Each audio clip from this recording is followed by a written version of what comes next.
अस्सलाम वालेकुम। कैसे हैं स्टूडेंट्स, आप सब खैरियत से हैं? My name is doctor Sajid and मैं आपको फार्मेसी टेक्नीशियंस के लेक्चर डिलीवर करता हूं। आप सब खैरियत से हैं, उम्मीद है जो पढ़ा जा रहा है आप उसको पढ़ रहे हैं, याद कर रहे हैं।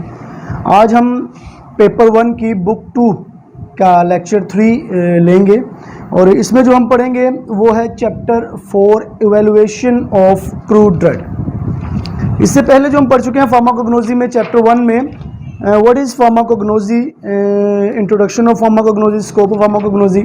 इसके बाद सेकंड चैप्टर था क्रूड ड्रग। क्रूड ड्रग में जो हमारा ऑर्गेनाइज्ड ड्रग होता है, अनऑर्गेनाइज्ड ड्रग है। उसके बाद चैप्टर 3 में हमने टर्मिनोलॉजीज़ वगैरह पढ़ी थी। आज हमारा चैप्टर 4 है जो कि है इवैल्यूएशन ऑफ क्रूड ड्रग। आइए इसको देखते हैं।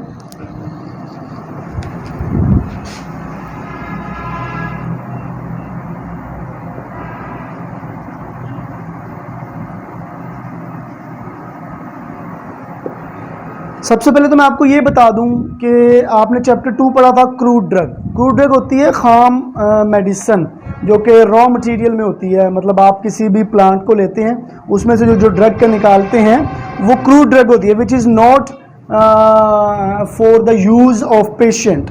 ठीक है, उसको मज़ीद बाद में प्रोसेसिंग के थ्रू, मैन्युफैक्चरिंग, डेवलपमेंट, इन सब प्रोसेस से गुजार कर फिर उसको एक प्योर फिनिश प्रोडक्ट बनाया जाता है जो कि पेशेंट इस्तेमाल करता है। तो क्रूड ड्रग का आपको पता है कि ये it is not a finish product.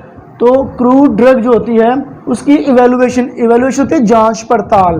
तो हम देखेंगे कि क्रूड ड्रग की इवैल्यूएशन कैसे कैसे की जाती है, किन किन क्लासिफिकेशंस के थ्रू की जाती है। फिर जो क्रूड ड्रग है इन किस क्लासिफिकेशन के थ्रू उसकी वैल्यूएशन करेंगे, फिर इसकी वैल्यूएशन में कौन कौन से पैरामीटर्स हम चेक करेंगे। इस चैप्टर में हम ये सारा कुछ देखेंगे। आइए इसको स्टार्ट करते हैं। सबसे पहले है what is the definition of evaluation of crude drug. Identification of a drug and determination of its quality and purity is called evaluation of drug. Identification होता है किसी की पहचान, identification। तो किसी भी ड्रग की पहचान and determination of its quality, और उसकी क्वालिटी और प्योरिटी की पैमाइश। किसी भी ड्रग की पहचान और उसकी क्वालिटी और प्योरिटी की पैमाइश क्या कहलाती है? evaluation of drug. Following method are currently frequently employed for the determination of quality and purity of crude drug. तो क्रूड ड्रग की क्वालिटी और प्योरिटी को चेक करने के लिए जो जो पैमाने हमारे पास मौजूद हैं, जो जो हमारे पास मेथड्स मौजूद हैं, नंबर 1 है organoleptic evaluation, number 2 physical evaluation, number 3 chemical evaluation and number 4 is biological evaluation. ठीक है, ये 4 मेथड हैं जिनके ज़रिए हम किसी भी ड्रग की इवैल्यूएशन करते हैं, उसकी ड्रग की प्योरिटी, क्वालिटी वगैरह को चेक करते हैं। अच्छा, सबसे पहले है organoleptic evaluation. Organoleptic evaluation refer to evaluate the crude drug by using organs senses which include its external features and morphology. Organoleptic जो कि पहला मेथड है इवैल्यूएशन का, उसमें हम क्या करते हैं? To evaluate the crude drug. हम किसी भी इवैल्यूएट की जांच पड़ताल करते हैं, किसी भी क्रूड ड्रग की इवैल्यूएट करते हैं बाय यूजिंग ऑर्गन सेंसेस। उसके जो ऑर्गन्स हैं, जो उसके हिस्से हैं, जो उसके पार्ट्स हैं, उनको सेंस किया जाता है, उनको पहचाना जाता है। विच इंक्लूड्स, जो कि इस चीज़ पर मुश्तमिल होते हैं कि उनका एक्सटर्नल फीचर्स क्या हैं, उनकी मॉर्फोलॉजी क्या है। आइए अब ये देखते हैं कि मॉर्फोलॉजिकल क्या चीज़ होती है। मतलब दो हम ऑर्गेनोलेप्टिक के अंदर हम 2 चीज़ें देखते हैं, मतलब उसका एक्सटर्नली वो कैसा नज़र आ रहा है, उसकी मॉर्फोलॉजी क्या है। अच्छा, मॉर्फोलॉजी क्या होती है? आइए हम मॉर्फोलॉजी पढ़ते हैं। Study of morphological characters. To study morphology of drug, its shape and size, colour, external marking, fracture, odour and taste are examine. किसी भी ड्रग की मॉर्फोलॉजी को स्टडी करने के लिए जो पैरामीटर्स देखे जाते हैं उनमें आता है नंबर 1 उसका शेप, नंबर 2 उसकी साइज, नंबर 3 उसका कलर, नंबर 4 उसकी खुशबू, नंबर 4 उसका फ्रैक्चर, नंबर 5 उसकी मार्किंग, नंबर 6 उसकी टेस्ट।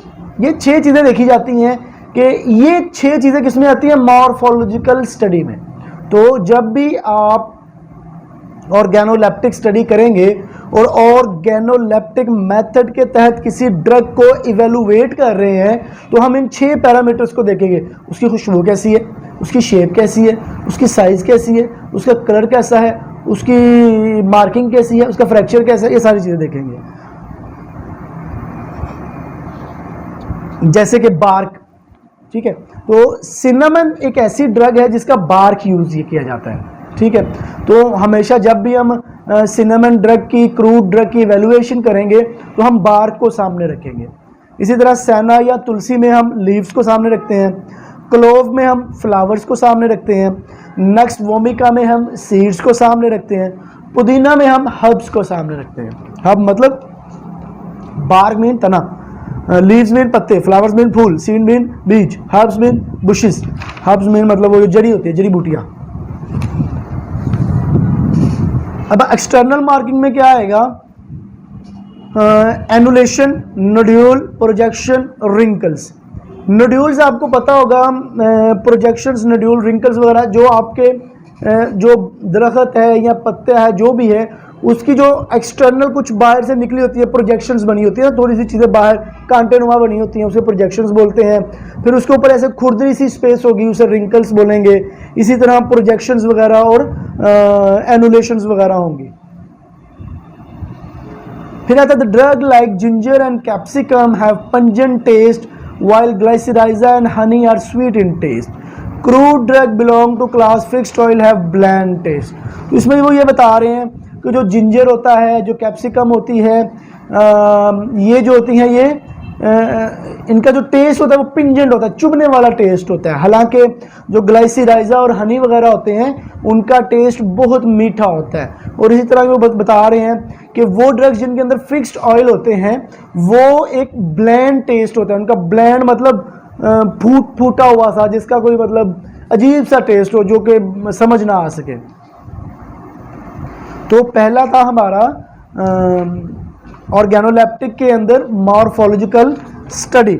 सेकंड ऑर्गेनोलेप्टिक मेथड के अंदर आता है माइक्रोस्कोपिक करैक्टर। एक तो हमने देख लिया कि उसके फिजिकल करैक्टर जो नेकेड आई से नज़र आ सकते थे वो क्या हैं, उसमें taste, smell, shape, size, colour वगैरह हमने देखा। अब सेकंड है माइक्रोस्कोपिक करैक्टर्स, मतलब एक माइक्रोस्कोप के ज़रिए जब उस ऑर्गन को हम गौर से देखेंगे तो उसके माइक्रोस्कोपिक करैक्टर क्या होंगे वो हम इसमें पढ़ेंगे, microscopic character studies. Microscope is also used for a quantitative evaluation of drugs and adulterated powder. This is done by counting specific features such as stomatal number. वो ये कह रहे हैं माइक्रोस्कोप जो है इसको हम इस्तेमाल करते हैं ताकि हम क्वांटिटेटिव इवेलुएशन ऑफ ड्रग कर सकें। क्वांटिटेटिव का मतलब होता है, एक होता है क्वालिटेटिव, वो अलग मैटर है, एक होता है क्वांटिटेटिव, मिकदार के लिहाज से जब उसकी हम करेंगे तो वो क्या कहलाएगी, माइक्रोस्कोपिक स्टडीज़ के अंदर हम quantitative quality of drug check करते हैं। अच्छा, वो कैसे, एडल्ट्रेशन ऑफ पाउडर चेक करते हैं कि मतलब ये ड्रग कितनी मैच्योर हो चुकी है, ये ड्रग कितनी पक चुकी है, ये drug either it is in a pure मतलब either is it is in a true form to be used और नॉट, कि मतलब ये इस्तेमाल के काबिल भी हुई है कि नहीं हुई, ये एडल्ट्रेशन होगा। This is done by counting specific features such as stomatal number. तो इसके लिए एडल्ट्रेशन चेक करने के लिए, उसकी क्वांटिटी चेक करने के लिए फिर हम क्या करेंगे, एक स्पेसिफिक किस्म के फीचर्स को हम जो है ना वो काउंट करते हैं। तो उसमें एक एग्जांपल जो है वो स्टोमेटा नंबर्स की भी होती है। आपने देखा होगा लीफ के ऊपर स्टोमेटा होता है, उस स्टोमेटा लीफ को हम अगर चेक कर लें पर इंच कितने स्टोमेटा हैं तो उससे भी पता चल सकता है कि ये लीफ कितना मैच्योर है। स्टोमेटल नंबर क्या होता है, the average number of stomata per square millimeter of epidermis is known as stomatal number. आपके पत्ते की एपिडर्मस के ऊपर पर स्क्वायर मिलीमीटर कितने स्टोमेटा हैं, ये स्टोमेटल नंबर होता है।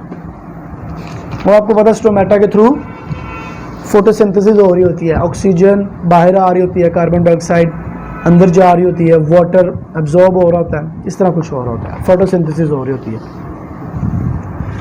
नेक्स्ट है फिजिकल इवैल्यूएशन।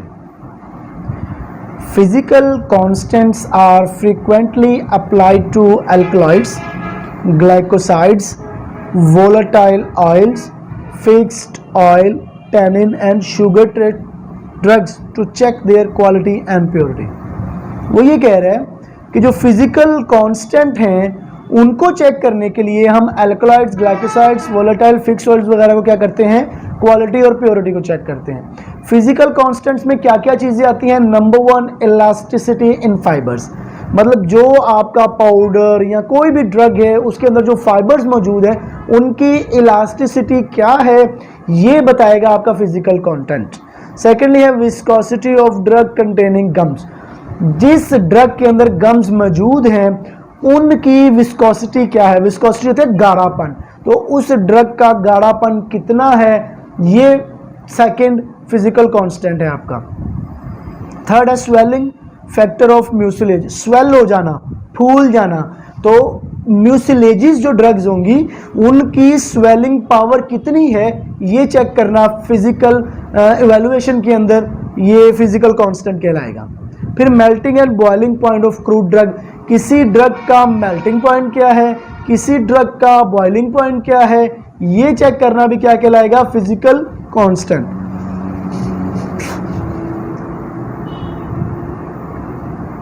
अब ये फिजिकल कांस्टेंट्स चेक करने के लिए जो हमारे पास आलात, जो हमारे पास मशीनरी मौजूद है, आइए उसके बारे में पढ़ते हैं।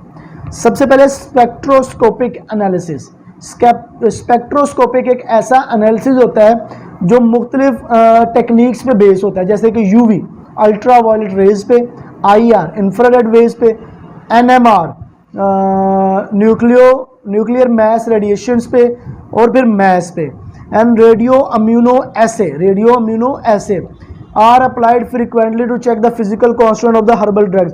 तो ये सारी की सारी जो रेज हैं, ये सारी की सारी जो टेक्निक है, ये बेसिकली डिपेंड करती हैं, ये करके देती है हमें spectroscopic analysis of the crude drug. Chromatographic techniques such as a paper chromatography, thin layer chromatography, HPLC and gas liquid chromatography provide information about the chemical constituents present in the crude drug। तो जो पहले हमने पढ़ा spectroscopic analysis, उसमें UV, IR, mess, NMR वगैरह आई। अब second है chromatographic technique, इसमें आएंगी paper chromatography, thin layer chromatography, HPLC and gas liquid chromatography. तो ये मुख्तलिफ टेक्निक्स हैं, इनके ज़रिए भी हम फिजिकल कॉन्स्टेंट्स को चेक करते हैं, physical constant of crude drug. नीचे उन्होंने स्पेक्ट्रोस्कोपिक यूवी की एक फ़ोटो दी हुई है, मशीन होती है जिसके ज़रिए यूवी स्पेक्ट्रोस्कोपी एनालिसिस किया जाता है। उसके बाद आता है केमिकल इवैल्यूएशन।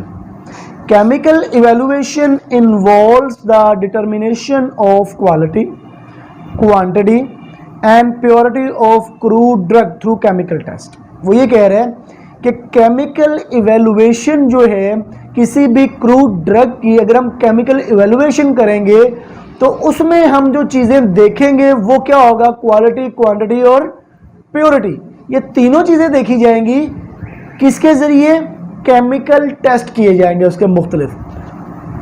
कौन कौन से chemical test? For alkaloids, amino acids, carbohydrate, glycosides, tannins, volatile oils and fixed oils are perform to ensure their quality. वो ये कह रहे हैं कि केमिकल टेस्ट मुख्तलिफ किए जाएंगे एल्कलॉइड्स के, amino acids, carbohydrate, glycoside, tannins वगैरह के, ताकि हमें ये पता चल सके कि क्या ये जो हमने क्रूड ड्रग ली है, क्या ये क्वालिटी इसकी ओरिजिनल है, क्या इसकी क्वांटिटी कंप्लीट है, क्या इसकी प्योरिटी ओके है।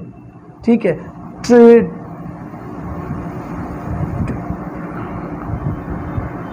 Ester value, saponification value, acid value, ash value, titrimetric value determine the chemical evaluation. ये 5 जो है डिफरेंट टेस्ट के नाम हैं जो हम केमिकल टेस्ट के अंदर करते हैं। ये हमें मुख्तलिफ चीज़ें इसके ज़रिए रिजल्ट्स मिलते हैं। और लास्ट पे है हमारा बायोलॉजिकल evaluation.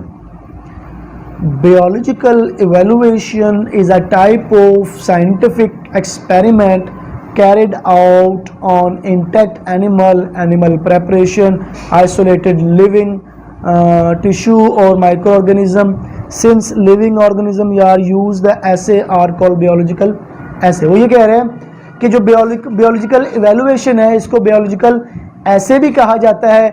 इसमें जो साइंटिफिक एक्सपेरिमेंट्स करते हैं वो क्या करते हैं हम कि हम लोग एनिमल्स के ऊपर एक्सपेरिमेंट्स करते हैं और उनको एक ऐसे एनवायरनमेंट में रखा जाता है जिसमें वो एनिमल्स ग्रो करते हैं. फिर हम उन पे डिफरेंट टाइप्स के एक्सपेरिमेंट्स करते हैं और इससे हमें डिफरेंट रिजल्ट्स मिलते हैं. तो ये बायोलॉजिकल ऐसे या बायोलॉजिकल इवेल्युएशन होगा. टेक्निक इसमें कौन सी यूज़ होती हैं? There are basically 2 types of biological evaluation, quantal and graded. 2 types के बायोलॉजिकल इवेल्युएशन होते हैं. पहला है quantal, number 2 graded biological assay. Following are the technique which are used in the biological evaluation of crude drug: matching biological assay, interpolation biological assay, bracketing biological assay, multiple biological assay. ये 4 आपके biological ऐसे हैं. इनके सिर्फ नाम याद रखने हैं आपने, मज़ीद इनकी डेप्थ में नहीं जाना आपने. ठीक है जी, ये हमारा चैप्टर 4 ख़त्म हो गया. आइए इसको दोबारा देख लेते हैं. इसमें क्या है? सबसे पहले है इवेल्युएशन. क्या होता है? Identification of crude drug to determine its quality and purity is called evaluation of crude drug. इसमें 4 बेसिक्स मेथड है: organoleptic, morphological, organoleptic, physical, chemical और बायोलॉजिकल मेथड. ऑर्गेनोलैप्टिक के अंदर पहला आता है मॉर्फोलॉजिकल, दूसरा आता है माइक्रोस्कोपिक. तो जो मॉर्फोलॉजिकल है उसमें हम shape, size, colour, taste, odour वगैरह चेक करेंगे. माइक्रोस्कोपिक में उसका हम लोग माइक्रोस्कोपिक फीचर्स को चेक करते हैं. फिजिकल्स में हम लोग देखेंगे मेल्टिंग पॉइंट क्या है, बॉइलिंग पॉइंट क्या है, इलास्टिसिटी, विस्कोसिटी और स्वेलिंग वगैरह क्या है उसकी. इसके बाद केमिकल की अगर हम बात करेंगे तो केमिकल के अंदर हम लोग केमिकल इवैल्यूएशन में केमिकल टेस्ट करेंगे और उसके केमिकल फीचर्स को चेक किया जाएगा कि अल्कलॉइड्स है, अमाइनो एसिड्स है या कौन सी चीज़ है. इसके बाद बायोलॉजिकल इवैल्यूएशंस में हम चेक करेंगे तो बायोलॉजिकल मेथड उसमें यूज़ किए जाएंगे. तो ये हो गया हमारा चैप्टर 4 कंप्लीट. इसके बारे में कुछ भी पूछना हो तो आप मुझसे मैसेज, कॉल्स वगैरह करके पूछ सकते हैं.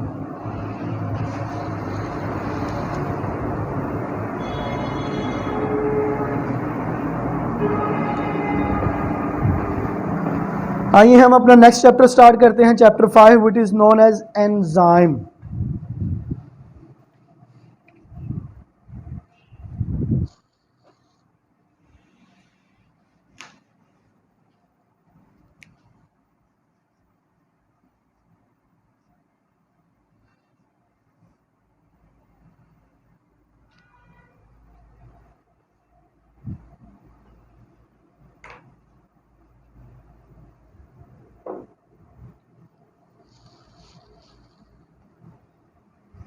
एंजाइम आपका बहुत ही इम्पोर्टेंट चैप्टर है और ये लाइफ में भी इसकी बहुत ज़्यादा इम्पोर्टेंस है.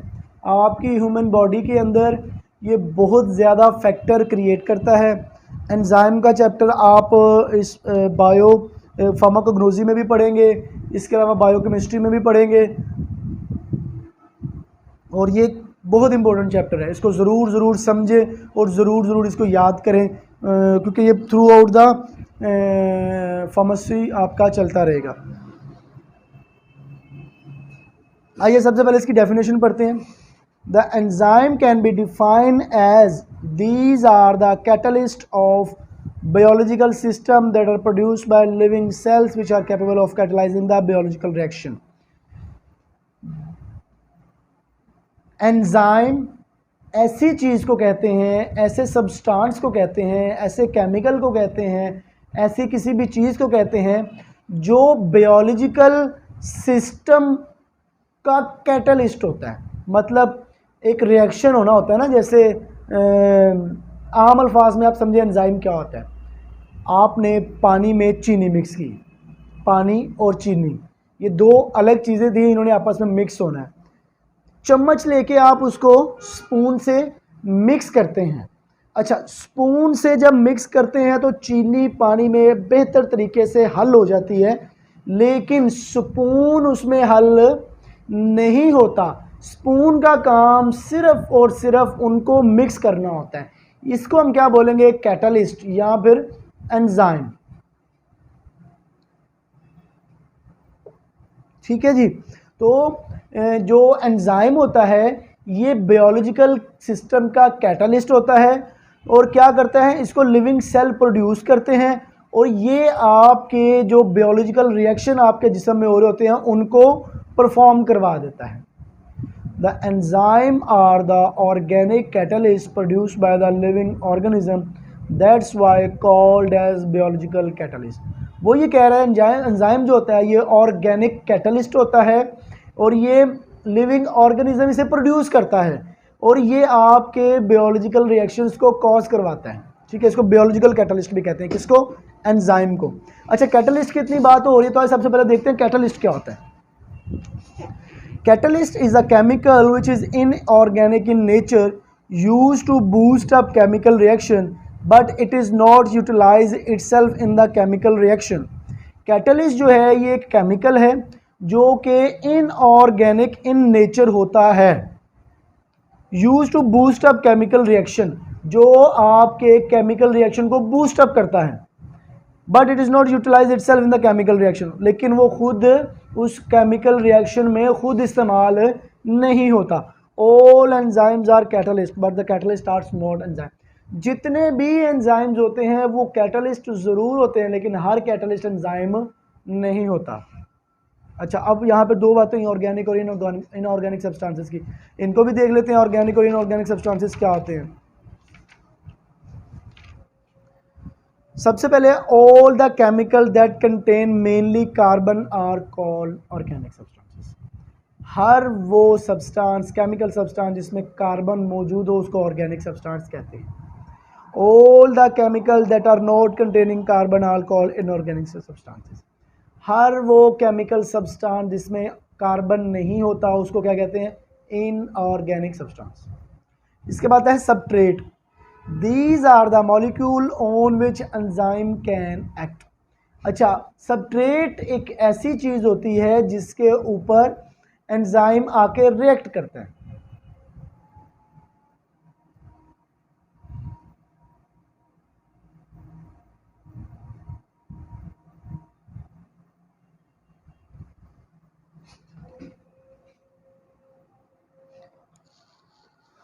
ये एक सर्कल यहां इन्होंने बनाया हुआ है। सर्कल में सबसे पहले है एंजाइम जिसको कैपिटल ई से हम डोनेट करेंगे, फिर है सबस्ट्रेट जिसको कैपिटल एस से हम डिटरमिन करेंगे। ये दोनों मिलते हैं, ई एस बन जाता है। एंजाइम और सबस्ट्रेट दोनों मिलते हैं, इन दोनों के मिलने से क्या होता है, प्रोडक्ट बन जाती है, पी प्रोडक्ट। ठीक है जी, प्रोडक्ट बनने से क्या हुआ, पीई बनेगा ना, प्रोडक्ट और एंजाइम। फिर पी अलग हो जाएगा और एंजाइम फिर इधर चला जाएगा। समझ आई बात की आपको। ठीक है जी, तो एंजाइम ने क्या किया, सबस्ट्रेट के साथ मिला, मिलके प्रोडक्ट बनाई, प्रोडक्ट अलग एंजाइम अलग, एंजाइम फिर इसी तरह से काम करता रहेगा।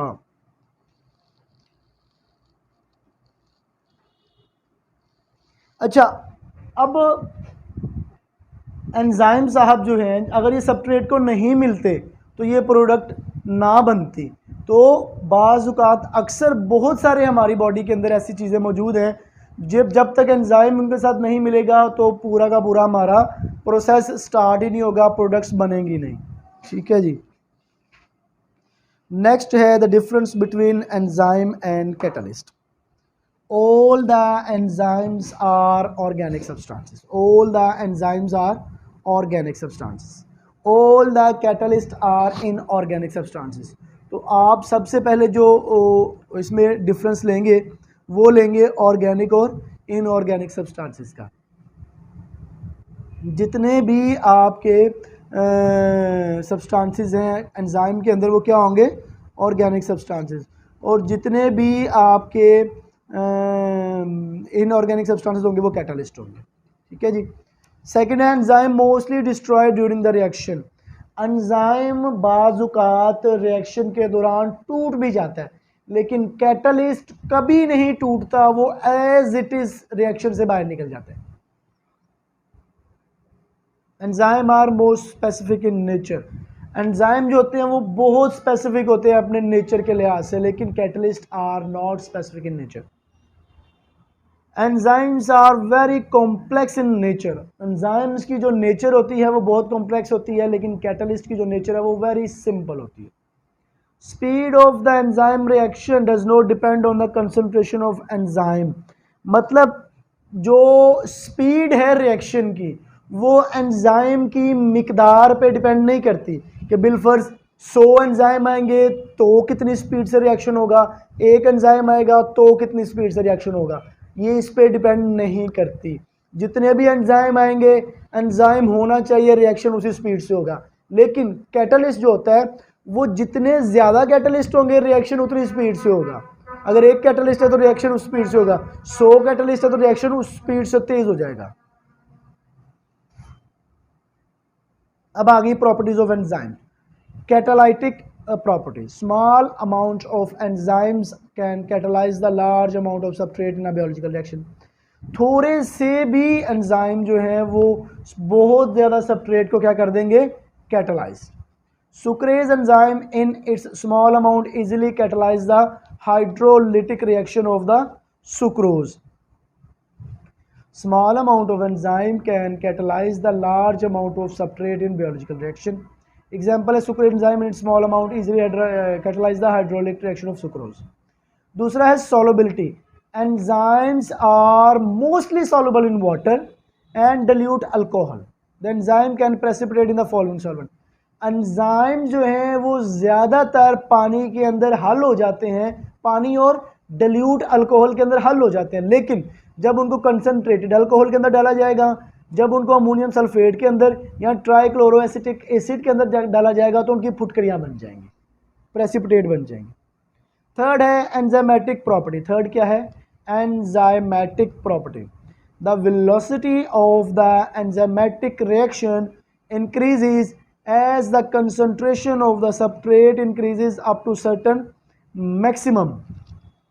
जो वेलोसिटी होती है एंजाइमेटिक रिएक्शन की वो इंक्रीज कर जाती है as the concentration of the substrate increase up to the certain maximum, but after certain period of the time it decreases.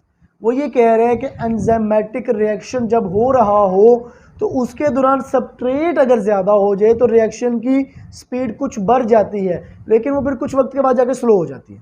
PH. Acid deactivate those enzyme that act in the alkaline pH and at acidic pH it will destroy trypsin। अब आपको ये पता होना चाहिए कि pH होता क्या सबसे पहले तो।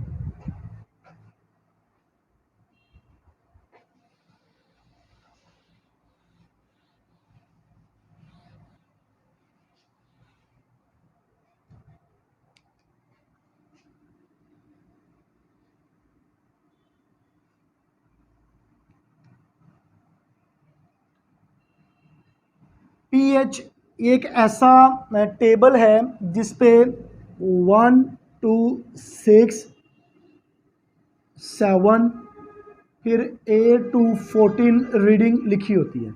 1 to 6 जो रीडिंग होती है इसको हम एसिडिक बोलते हैं,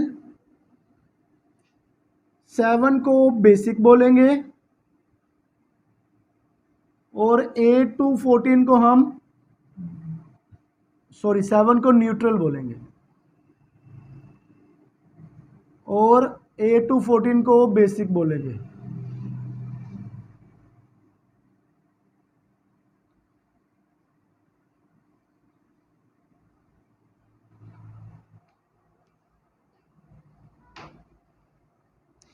इसमें वो क्या कह रहे हैं, acid deactivates those enzyme that act as a alkaline pH.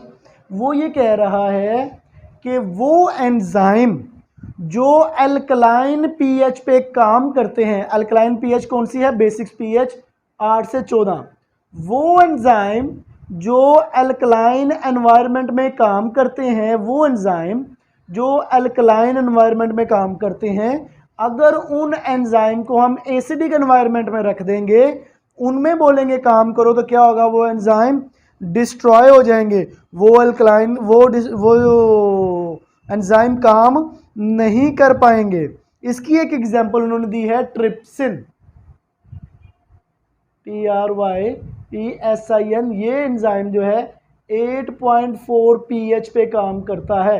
8.4 pH जो है ये बेसिक्स अल्कलाइन नेचर है। जब हम इस एंजाइम को एसिडिक मीडियम में 6 से नीचे वाले मीडियम के अंदर, एनवायरनमेंट के अंदर रख देंगे, तो ये एंजाइम डीएक्टिवेट हो जाएगा, कोई काम नहीं कर सकेगा और डिस्ट्रॉय भी हो जाएगा। उसके बारे में लिखा हुआ है कि ट्रिप्सिन एक ऐसा एंजाइम है जो पैनक्रियाज से सिक्रीट होता है और ये हमारे खुराक को हजम करने में फ़ायदा देता है। इसी तरह दूसरी एग्जांपल उन्होंने दी हुई है पेप्सिन की। दूसरी एग्जांपल किसकी दी हुई है, पेप्सिन की। पहली ट्रिप्सिन की है, दूसरी पेप्सिन की है। पेप्सिन अब जो एंजाइम है ये वर्क करता है 1 to 2 pH में, 1 to 2 pH में, जो कि एसिडिक है। अगर इस पेप्सिन को उठा के हम अल्कलाइन एसिडिक मीडियम में डाल देंगे तो यहाँ पर वो काम नहीं कर सकेगा और वो क्या होगा, मे बी डिस्ट्रॉय होकर किल हो जाए, ख़त्म हो जाए। ठीक है, तो यहाँ पे ये चार्ट भी बनाया हुआ है उन्होंने, 0 1 2 3 4 5 6, सॉरी ये 1 की वजह 0 कर लें आप, 0 वैसे कोई रीडिंग नहीं होती, वो 1 नहीं होता है, लेकिन आप 1 to 6 कर, 0 to 6 कर लें। फिर 7 न्यूट्रल होगा और 14 तक ये चलेगा। अच्छा, जो 0 और 1 होगा ना वो सबसे ज़्यादा एसिडिक होगा, जो न्यूट्रल की तरफ आता जाएगा कम एसिडिक होगा। फिर 14 वाला सबसे ज़्यादा बेसिक होगा और जो वो न्यूट्रल की तरफ आएगा वो बेसिकसिटी उसकी कम होती जाएगी, अल्कलाइनसिटी उसकी। ठीक है, नंबर 5 पे है टेम्परेचर। अब टेम्परेचर पे ये भी बहुत डिपेंड करता है कि आपका एंजाइम ट्रू टेम्परेचर पे काम कर सके। ठीक है, ट्रू टेम्परेचर पे काम कर सके। अच्छा, ऑप्टिमम टेम्परेचर, ऑप्टिमम होता है सबसे फायदेमंद, सबसे साजगार, सबसे अच्छा माहौल इस पे एंजाइम काम कर सके, वो है 96 to 99 फ़ारेनहाइट। इसको अगर हम सेंटीग्रेड में करेंगे तो 37 पॉइंट समथिंग सेंटीग्रेड बनेगा। The optimum temperature for the enzymatic activity is regard between 35 to 40 centigrade. उसने सेंटीग्रेड में भी बता दिया है कि 35 से लेके 40 डिग्री सेंटीग्रेड तक ये ऑप्टिमम टेम्परेचर है जिस पे एंजाइम काम करता है। तो इसका मतलब हुआ कि अगर टेम्परेचर किसी भी एनवायरनमेंट का 35 से डाउन जाएगा या 40 से अप जाएगा तो एंजाइम की काम करने की जो सलाहियत है वो उसमें फ़र्क आना स्टार्ट हो जाएगा। इसी तरह 96 से डाउन और 99 से अप। अच्छा, होगा क्या, जितना फ़र्क आएगा उतना उसकी सलाहियतों में, उसके काम में फ़र्क आएगा। कितना फ़र्क आएगा आई टेबल में देखते हैं। At 0 degree centigrade, 0 degree centigrade inactive, 0 degree centigrade पे आपका एंजाइम इनएक्टिव हो जाएगा, बिल्कुल काम नहीं करेगा। 10 to 20 डिग्री सेंटीग्रेड में वेरी लिटिल एक्टिव, 10 से 20 डिग्री सेंटीग्रेड अगर टेम्परेचर होगा तो एंजाइम जो है वो बिल्कुल बहुत थोड़ा सा काम करेगा। 35 to 40, 35 to 40 मैक्सिमम काम करेगा। 50 पे जाके फिर इनएक्टिव, मतलब 0 पे इनएक्टिव, कोई काम नहीं करेगा। 50 पे जाके फिर इनएक्टिव, कोई काम नहीं करेगा। और 50 से ऊपर जब 60 पे जाएगा तो किल हो जाएगा, 60 पे डिस्ट्रॉय। ठीक है, और 10 to 20 थोड़ा सा काम करेगा, 35 to 40 मैक्सिमम काम करेगा। ये आपका एक पीएच स्केल, टेम्परेचर स्केल है। ठीक है जी, तो यहाँ पर उन्होंने नीचे ना एक टेबल बनाया है जिसमें फ़ारेनहाइट, सेल्सियस और केल्विन को, तीनों को बराबरी उन्होंने मेंटेन किया है। तो जब 100 डिग्री सेंटीग्रेड होगा टेम्परेचर तो उस वक्त 212 फ़ारेनहाइट होगा और 373 केल्विन होगा। ठीक है जी, जिस टेबल को भी आप देख लीजिएगा।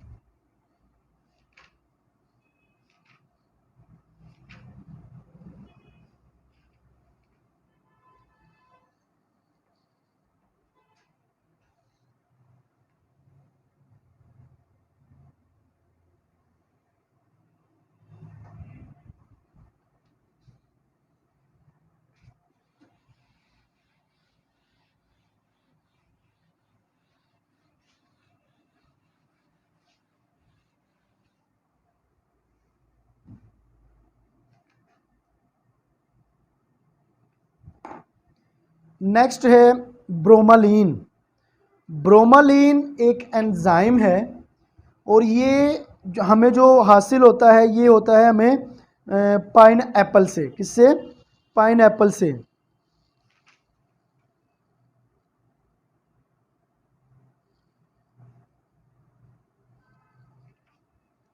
ये हमें ब्रोमालीन जो है ये एक एंजाइम है, ये हमें पाइनएप्पल से हासिल होता है। और अभी हम इसके बारे में पढ़ेंगे कि इसका एंजाइम का क्या फ़ायदा होता है, ये कहाँ से हासिल होता है, कैसे हासिल किया जाता है, इसके फ़वाइद क्या होते हैं। Bromelain it is a proteolytic enzyme and milk clotting enzyme. Proteolytic होता है प्रोटीन की ब्रेक डाउन करने वाला। तो ब्रोमोलिन जो है ये प्रोटीन की ब्रेक डाउन करने वाला एक एंजाइम है और मिल्क क्लॉटिंग एंजाइम है। इसका हम सबसे पहले पढ़ते हैं source of bromelain. It is obtain from juice and stem of Ananas comosus. Ananas comosus ये बायोलॉजिकल नेम है किसका? पाइनएप्पल का। हम ब्रोमोलिन को पाइनएप्पल मतलब एनानास कोमोसस से हासिल करते हैं कि कहाँ से? उसके जूस से या उसके स्टेम से। फैमिली है इसकी ब्रोमिलेशिया। ब्रोमिलेशिया। मॉलिक्यूलर वेट है 2800 मिलीमोल।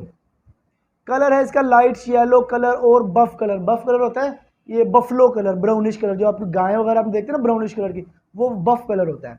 तो लाइट येलो कलर होता है, यहाँ बफ कलर होता है। solubility, it is very much soluble in water, alcohol and chloroform. It is very much soluble in water, alcohol and chloroform. It is used in supporting agent in the treatment of inflammation and edema. edema होता है basically swelling of the any body part, मतलब हाथों का swell हो जाना, पाँव का swell हो जाना edema कहलाता है। वहाँ पे वाटर जो है ना वो उसका कंटेंट ज़्यादा हो जाता है। अच्छा, सबसे पहली बात तो ब्रोमोलिन जो है ये यूज़ किया जाता है ट्रीटमेंट ऑफ इन्फ्लेमेशन या एडिमा। सेकेंडली है it is widely use in leather industry. तो इसको लेदर इंडस्ट्री में बड़े पैमाने पे यूज़ करते हैं।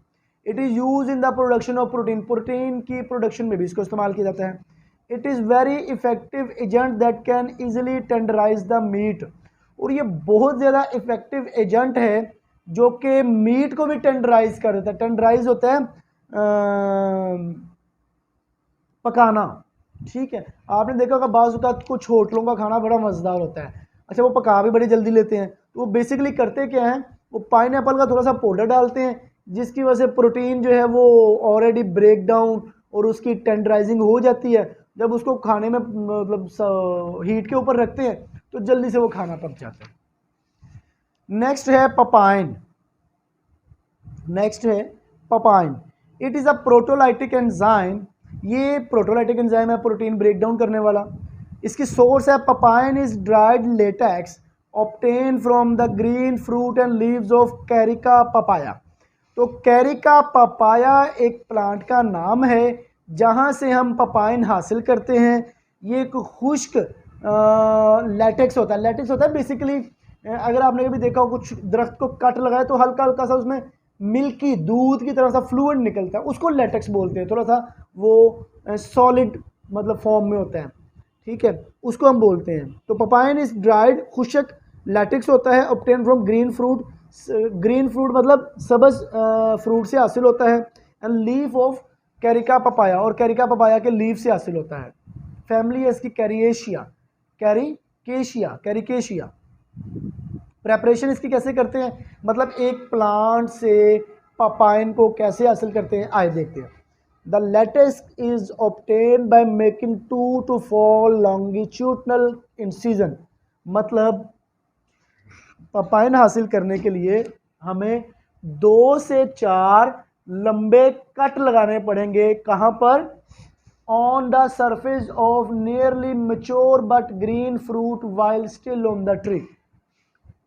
जो सब्ज रंग का फ्रूट होगा पपाइन प्लांट का, जो कि दरख्त के साथ ही लगा होगा, उसके ऊपर हम 2 से 4 कट लगाएंगे तो उसके अंदर से लेटेक्स निकलेगा। मतलब ना तो वो फ्रूट जो है जिसके ऊपर कट लगाना है रेड होना चाहिए, ना ब्राउन होना चाहिए, ग्रीन होना चाहिए। दूसरा, प्लांट के ऊपर ही लगा होना चाहिए। अच्छा, तीसरा, लॉन्गिट्यूडनल कट लगाने हैं, लंबे ऐसे कट, छोटे छोटे विड्थ वाइज या हॉरिजॉन्टली नहीं लगाने, और 2 से 4 कट लगाने हैं, ज्यादा भी नहीं लगाने। ठीक है जी। इसके बाद होगा the incision are made early in the morning at the interval of 3 to 7 days। और ये जो कट लगाने हैं ना आपने, ये सुबह सुबह अलल सुबह जो होती है ना, सूरज निकलने से थोड़ी देर पहले या सूरज निकलते वक्त, उस वक्त लगाने हैं, उसके बाद दिन में नहीं ये लगाने हैं आपने। ठीक है। और एक बार लगाए हैं तो नेक्स्ट बार लगाने के लिए 3 से 7 दिन का वेट करना है आपने। The exudate is collected in the non metallic container. और फिर जो उसके अंदर से वो लेटेक्स निकलेगा मिल्की मिल्की सा, उसको आपने एक नॉन मेटेलिक, मेटल की चीज नहीं होनी चाहिए, ग्लास की हो सकती है, उसमें कलेक्ट करना है। इसका कलर होगा, it has amorphous light whitish colour powder. ये एक अमॉर्फस टाइप, मतलब जिसका कोई क्लियर कलर ना हो ना, वो लाइट वाइटिश कलर होता है इसका। Solubility, it is completely soluble, incompletely soluble in water, ये वाटर के अंदर इनकम्प्लीट सॉल्युबल होता है। अल्कोहल में बिल्कुल सॉल्युबल नहीं होता। मॉलिकुलर वेट 25,710 मोल होता है। यूजेज इसके टेंडराइजिंग ऑफ मीट, टेंडराइजिंग वही खाने को, मीट को पकाने के लिए। Use as a protein digestant, protein को हजम करने के लिए भी इस्तेमाल होता है। एंटी हेलमेंथिक, ये हेलमेंथिक कुछ जो है ना ये इंसेक्ट्स होते हैं, तो उनको भी किल करने के लिए इस्तेमाल होता है। क्लैरिफिकेशन ऑफ बेवरेजेस, जो मशरूबात हम पीते हैं उनको क्लियर करने के लिए ये भी इस्तेमाल होता है। It is use to remove the protein molecule from the contact lenses. तो कॉन्टैक्ट लेंसेज जो होते हैं उनके अंदर प्रोटीन्स को निकालने के लिए भी क्या करते हैं, ये इस्तेमाल किया जाता है। नेक्स्ट हमारा लास्ट टॉपिक है आज का, क्लासिफिकेशन ऑफ एंजाइम्स। तो एंजाइम को क्लासिफाई कैसे किया जाता है, इसके 2 मेथड है, ओल्ड मेथड और न्यू मेथड। सबसे पहले हम पढ़ेंगे ओल्ड मेथड।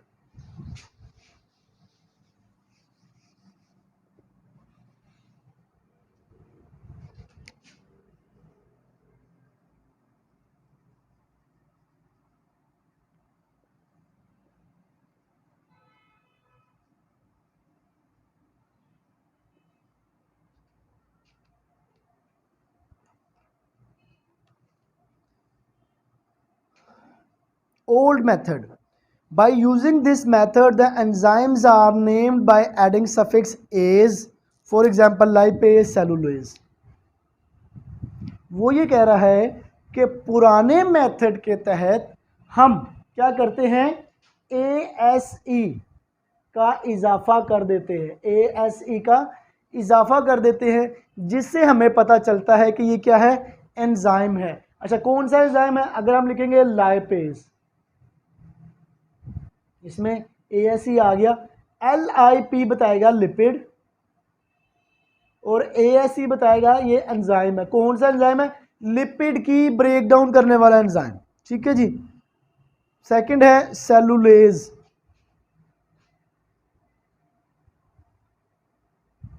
इसमें ASE अलग अलग कर दें और Selu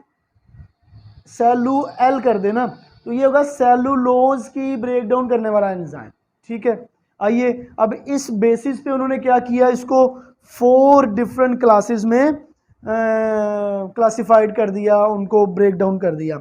number 1, esterases. It is the group of enzyme that hydrolyze the lipids. जो भी लिपिड्स को क्या करेंगे, हाइड्रोलाइज करेंगे, वो कहलाएंगे एस्टरेजेस। और इसकी एक एग्जांपल है लाइपेज। लाइपेज एंजाइम का नाम है और इस क्लास का नाम क्या है, एस्ट्रेज। ठीक है जी, इसको पढ़ लेते हैं। It is a group of enzyme that hydrolyze the lipids. Esterases क्या करते हैं, लिपिड्स को हाइड्रोलाइज करते हैं। Lipase, it is a pancreatic juice of animal and human body and oily seeds. Lipase hydrolyze the fat molecules to fatty acids and glycerine.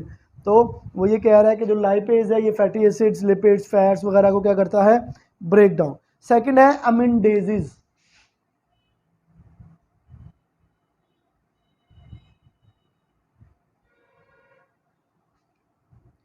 These are the enzymes that are present in liver and intestinal mucosa. They will be catalyze the ammonia related breakdown reactions. It convert arginine to urea.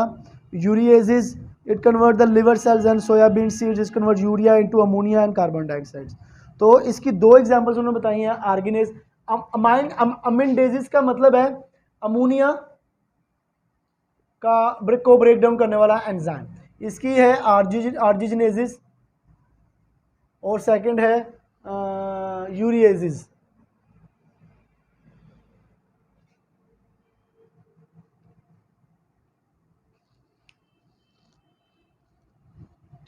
ठीक है जी. एस्ट्रेजिस lipids को break down करने वाला, अमिनडेजिस अमोनियाज को break down करने वाला. तो इसकी एग्जांपल आर्जिनेजिस और यूरिएजिस.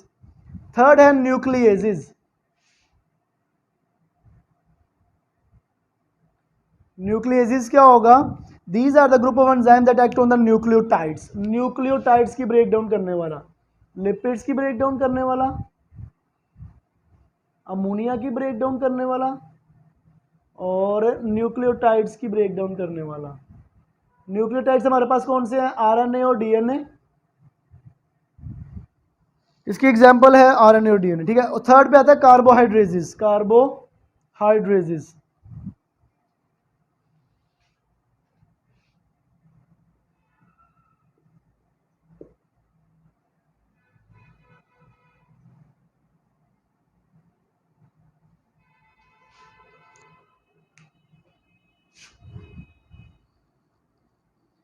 This class is named after those enzymes that can catalyze breakdown of sugar molecule into biological reaction. Sucrases and maltases. इसकी एग्जांपल है sucrases, maltases. सुक्रेजिस जो है वो सुक्रोज की ब्रेक डाउन करता है, माल्टोजिस माल्टोज की ब्रेक डाउन करता है और कार्बोहाइड्रेजेसिस क्या करते हैं? कार्बोहाइड्रेट की ब्रेक डाउन करेंगे. ठीक है जी. ये चार जो है क्लासिफिकेशंस हैं. कार्बोहाइड्रेट इसको पढ़ लेते हैं. Sucrases, it is present in the yeast and intestinal juice. It causes hydrolysis of glucose sucrose into glucose. Maltase, it is the also present in intestinal juice. It convert maltose to glucose. ठीक है जी. तो ये माल्टेजिस जो है ये maltose को glucose में convert करेगा. सुक्रेजिस जो है वो सुक्रोज को ग्लूकोज में कन्वर्ट करेगा. तो कार्बोहाइड्रेजिस जो है ये कार्बोहाइड्रेट्स की ब्रेकडाउन करवाएंगे. ये हमारा. और फिफ्थ पे है प्रोटियोलाइटिक एंजाइम. Proteolytic enzyme.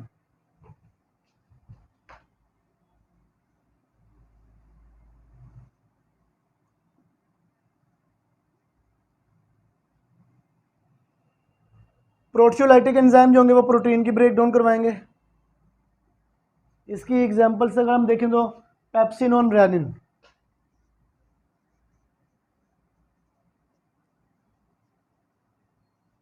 ये इसकी एग्जांपल्स हैं. Proteolytic enzymes are the protein digestive enzyme. This enzyme catalyzes the protein breakdown reactions. तो प्रोटियोलाइटिक एंजाइम जो है ये प्रोटीन की ब्रेकडाउन में हेल्प आउट करेंगे. पहला है pepsin. It is found in the gastric juice of animal.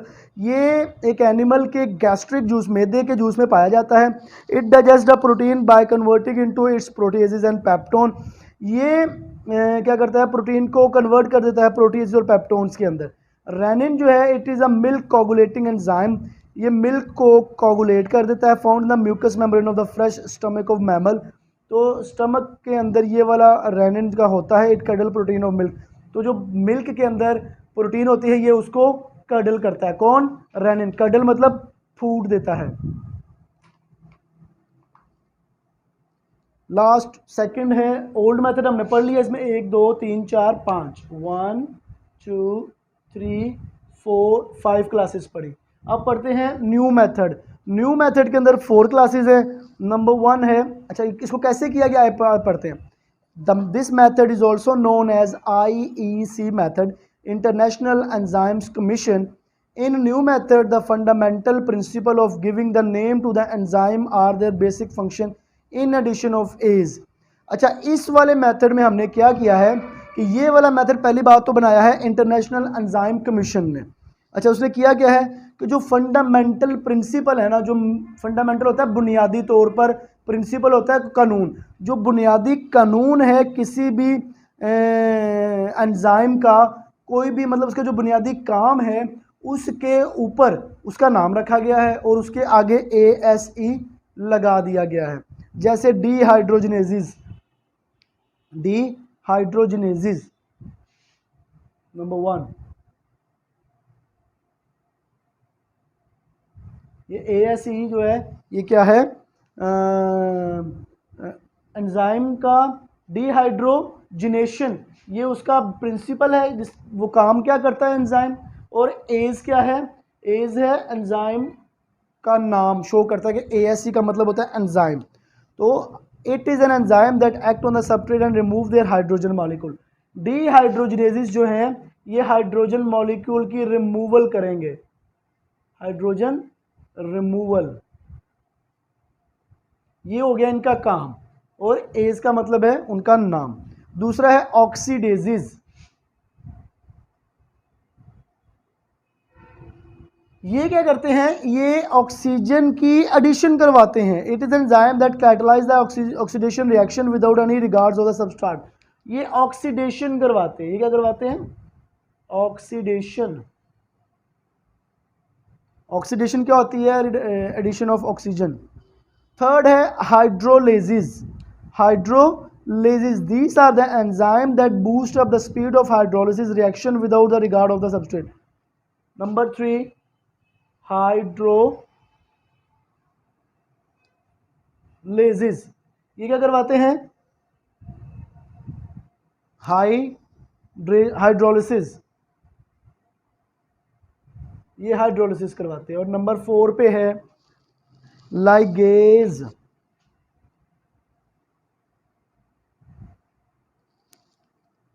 it is an enzyme that promote or boost up the speed of reaction in which new bonds are formed with the cleavage of ATP। मतलब ये वो हैं जो new bond बनाते हैं, new bond बनाते हैं और ATP डिस्चार्ज करते हैं, ATP डिस्चार्ज करते हैं। ये क्या हुए, लाइगेसिस या सिंथेसिस एंजाइम। ठीक है जी, ये हमारा न्यू मेथड भी हो गया। आइए इसका ओवरव्यू देख लेते हैं एंजाइम का। सबसे पहले एंजाइम क्या होते हैं, एंजाइम एक बायोलॉजिकल कैटलिस्ट होते हैं जो किसी भी बायोलॉजिकल रिएक्शन को परफॉर्म करवाने में मदद करते हैं। कैटलिस्ट क्या होते हैं, कैटलिस्ट इनऑर्गेनिक इन नेचर होते हैं और ये भी किसी रिएक्शन को परफॉर्म करवाने में मदद करते हैं। अच्छा, ऑर्गेनिक और इनऑर्गेनिक क्या होता है, ऑर्गेनिक वो सब्सटेंस होते हैं जिसमें कार्बन होता है, इनऑर्गेनिक वो सब्सटेंस होते हैं जिसमें कार्बन मौजूद नहीं होता। अच्छा, सबस्ट्रेट क्या होता है, सबस्ट्रेट वो चीज़ होती है जिसके साथ मिलकर एंजाइम काम करता है। फिर इनमें डिफरेंस यहाँ बताया गया है, इनऑर्गेनिक और ऑर्गेनिक का डिफरेंस। उसके बाद उसका नेचर, स्पेसिफिक होने का फीचर, फिर कॉम्प्लेक्स और फिर स्पीड का। फिर इसकी प्रॉपर्टीज़ पे बात की गई है, कैटालाइटिक प्रॉपर्टी होती है पहली बात, एंजाइमेटिक प्रॉपर्टी होती है, पीएच पे बात की गई है, सोलबिलिटी पे और टेम्परेचर पे बात की गई है। फिर हमने 2 एंजाइम्स पढ़े हैं, ब्रोमिलिन जो कि अनानास कोमोसस से हमें हासिल होता है, और सेकंड हमारा जो है वो पपाइन है। हाँ, पपाइन है जो कि पपाया, कैरिका पपाया से हमें हासिल होता है।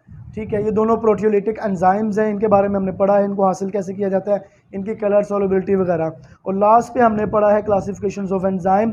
तो क्लासिफिकेशन जो एंजाइम है वो 2 टाइप्स की हैं, ओल्ड मेथड और न्यू मेथड। ओल्ड मेथड में 5 किस्म की क्लासेज हैं, लाइपेज एस्ट्रेज, अमेंडेज, न्यूक्लियेजेस, कार्बोहाइड्रेजेस और प्रोटियोलाइटिक एंजाइम। और न्यू मेथड में डिहाइड्रोजनेसिस, ऑक्सीडेसिस, हाइड्रोलिसिस और लाइगेज मेथड है। तो ये आपका चैप्टर नंबर 5 भी कंप्लीट हो गया। इसको पढ़िएगा, याद रखिएगा, और कुछ भी पूछना हो तो मुझे मैसेज कीजिएगा। अपना ख्याल रखिएगा, अपने माँ बाप का ख्याल रखिएगा। मेरी तरफ से आज इतना ही। अल्लाह हाफिज़।